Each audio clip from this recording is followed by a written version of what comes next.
नमस्कार, मैं जितेंद्र जैन और आप देख रहे हैं खबर समय जगत। आइए नजर डालते हैं आज की कुछ ताजा तरीन खबरों पर। भोपाल श्री कृष्ण जन्मभूमि निर्माण न्यास के अध्यक्ष आचार्य देव मुरारी बापू ने कहा कि मौजूदा दौर में राजनीतिक व्यवस्था को जनहितैषी बनाने के लिए राजनीति का शुचितापूर्ण होना जरूरी है, क्योंकि भ्रष्टाचार और पदलोलुपता के कारण नेताओं की विश्वसनीयता में गिरावट आ रही है। खबर समय जगत से खास चर्चा में देव मुरारी बापू ने यह भी ऐलान किया कि वह 2023 में मध्य प्रदेश की राघौगढ़ सीट से विधानसभा चुनाव लड़ेंगे। धार्मिक आध्यात्मिक प्रतिबद्धता के साथ साथ राजनीतिक तौर पर भी सक्रिय देव मुरारी बापू का संगठन देश में करीब 23 राज्यों में मजबूत स्थिति में है तथा उत्तर प्रदेश के आगामी विधानसभा चुनाव में भी आचार्य देव मुरारी बापू पूरे दमखम के साथ सक्रिय रहेंगे। स्टूडियो में मौजूद हैं श्री कृष्ण जन्मभूमि निर्माण न्यास के अध्यक्ष आचार्य देव मुरारी बापू जी। देव मुरारी बापू जी जितना धार्मिक और आध्यात्मिक तौर पे सक्रिय हैं, बापू जी की राजनीतिक चेतना और राजनीतिक सक्रियता भी उसी स्तर पे है। हम इस बारे में बात करेंगे बापू जी से। बापू जी, क्या भविष्य की क्या कार्य योजना है आपकी? देखिए, श्री कृष्ण जन्मभूमि मामले में यदि हमसे आप जानकारी चाहते हैं तो हमने ये इस आंदोलन को शुरू किया और आंदोलन के शुरू करते ही संत महात्माओं से संपर्क किया। सर्वप्रथम हमने 14 प्रदेश के 80 संतों को इसमें जोड़ा। यह हमने जोड़ने के बाद कार्य किया, एक ट्रस्ट का रजिस्ट्रेशन कराया जिसका नाम है श्री कृष्ण जन्मभूमि निर्माण न्यास। इसको हमने 2020 जुलाई 2020 को हमने इसका रजिस्ट्रेशन कराया। 11 महीने हो चुके हैं। हमारे लिए सफलता इतनी मिली कि यह 23 राज्य में फैला और 23 राज्य के जो संत महामंडलेश्वर है हमारे ट्रस्ट से जुड़े, जिनको हमने 23 राज्य में सबको प्रदेश अध्यक्ष बनाया और इनके साथ साथ अन्य कार्यकर्ताओं का भी हमने चयन किया।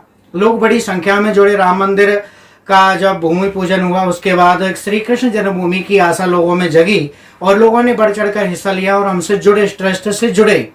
और इस ट्रस्ट को अब तक लगभग 23-24 सामाजिक संगठन लिखित रूप से समर्थन दिए हैं और कई पार्टियां भी समर्थन दिए हैं। इसके साथ साथ हमारे लिए हरिद्वार कुंभ, जो अप्रैल में हरिद्वार में महाकुंभ हुआ था, उस समय हमारे लिए कई अखाड़ों के महंतों ने, श्रीमंतों ने हमको समर्थन भी दिया। और इस मुहिम में हमारे लिए जब संतों से लेकर अखाड़े के लोग, संत महंत समर्थन दे रहे हैं, तो ऐसी स्थिति में आम जनता भी हमारे साथ है। यह लड़ाई चूंकि मथुरा जन्मभूमि की है, कृष्ण जन्मभूमि पर बनी हुई शाही ईदगाह मस्जिद को वहां से हटाने की है। यह आंदोलन तेज हुआ, इसलिए हमारी जो प्राथमिकता उत्तर प्रदेश से शुरू हुई, उत्तर प्रदेश में हमारे लिए बहुत बड़ी मजबूती मिली। अब तक लगभग 65 जिला अध्यक्ष और जिला के उपाध्यक्ष, महासचिव, सचिव आदि का हमने जो गठन किया है और 65 जिला में हमारे लिए बहुत मजबूती मिली है। इतना सक्रियता हमारे साथ लोगों की जुड़ चुकी है। देव मुरारी बापू जी, मैं आपसे पूछना चाहता हूँ, इस मामले में राजनीतिक आधार अगर अपन देखें तो राजनीतिक आधार पे आपको कितनी संभावनाएं दिखती हैं इसकी? देखो, ये धार्मिक कार्य, धार्मिक ट्रस्ट है और ये राष्ट्रीय मुद्दा है, संतों का आंदोलन है। इसमें इसलिए राजनीतिक पार्टियां उतनी सक्रिय नहीं होंगी। कुछ लोगों को ये लगता है कि यदि हम कृष्ण जन्मभूमि के लिए श्री कृष्ण जन्मभूमि निर्माण न्यास को समर्थन देंगे तो हमारे मुस्लिम वोट खिसक जाएंगे। आप भाजपा, सपा या किसी भी अन्य पार्टी को ले लो, कोई भी खुलकर हमको इसके लिए समर्थन नहीं देगा। अगर समर्थन देता है तो समझ लो वो हिंदुत्व के लिए एक बहुत बड़ी पार्टी और बहुत बड़ा चेहरा हमारे देश में शामिल होगा और दिखाई पड़ेगा।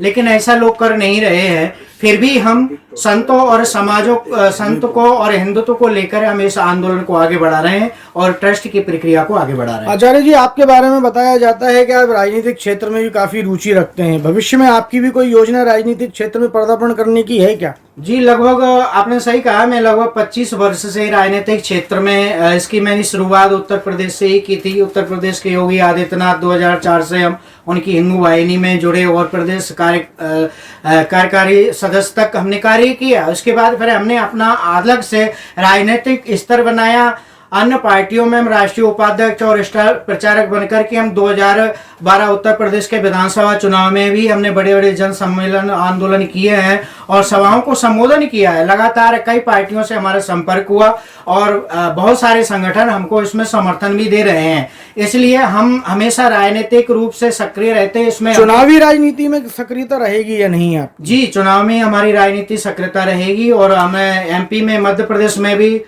2018 के चुनाव में सक्रिय थे। इसी भोपाल और आसपास के क्षेत्र में 19 के लोकसभा चुनाव में भी हम भोपाल में महीनों तक प्रचार किए।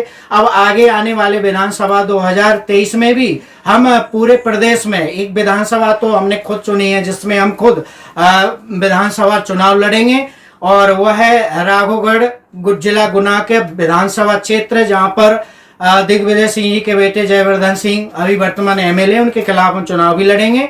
इससे पहले हम उत्तर प्रदेश में अभी 2022 के जनवरी फरवरी के चुनाव में ज्यादा सक्रिय रहेंगे। उसके बाद हम 1.5 वर्ष तक मध्य प्रदेश में रहकर के चुनावी राजनीति का हिस्सा बनेंगे। बहुत धन्यवाद आचार्य जी हमारे साथ चर्चा करने के लिए। तो साथियों, ये हमारे साथ आचार्य देव मुरारी बापू थे जो कृष्ण जन्मभूमि न्यास के अध्यक्ष हैं और जैसा कि आपने सुना, राधोगढ़ से पूर्व मंत्री जयवर्धन सिंह के सामने चुनाव लड़ने का ऐलान भी कर रहे हैं। अब आगे भविष्य में देखेंगे कि इनके ऐलान में क्या दिखता है और किस तरह से कृष्ण जन्मभूमि आंदोलन को क्या रूप देते हैं। बहुत धन्यवाद आचार्य जी जय आपका। श्री कृष्ण, जय श्री कृष्ण। खबर समय जगत के लिए भोपाल से संदेश नेमा की report. For latest news, subscribe to our channel and press the bell icon.